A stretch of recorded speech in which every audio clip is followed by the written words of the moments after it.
Nous avons lancé effectivement un plan de sobriété avec des éco-gestes, avec des recommandations.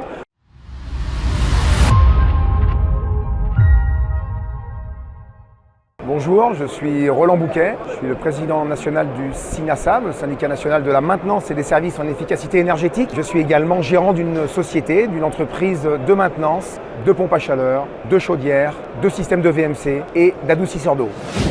L'acte de maintenance en lui-même est un acte de décarbonation, est un acte de sobriété énergétique.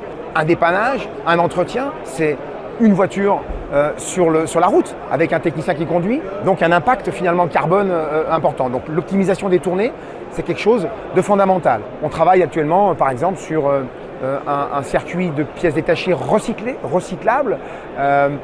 C'est de l'économie circulaire, c'est aussi de la décarbonation, des cartes électroniques finalement reconditionnées, comme on connaît ça. Voilà aujourd'hui les pistes en tout cas pour la décarbonation dans l'entreprise. Les coûts énergétiques aujourd'hui ont explosé avec les différentes crises que l'on connaît.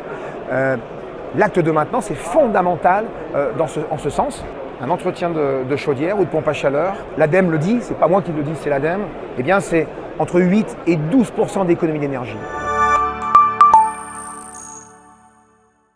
Nous avons lancé effectivement un plan de sobriété avec des éco-gestes, avec des recommandations. Le chauffage, dans une pièce à vivre, c'est 19 degrés. On parlait de conseils, le conseil d'installation d'un thermostat d'ambiance, d'une sonde extérieure, de robinet thermostatique, ceux-là seront encore plus mis en avant par nos techniciens. Il faut que nos techniciens de maintenance, finalement, sur le terrain, auprès des clients, portent ce message et cette bonne parole. Le verdissement de l'énergie, clairement, c'est une nécessité.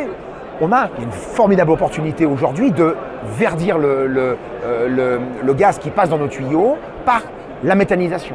Production 100% locale, vertueuse, avec du biogaz dans les tuyaux. On espère en tout cas une accélération de la fabrication du biogaz avec à terme 100% de gaz vert dans les tuyaux.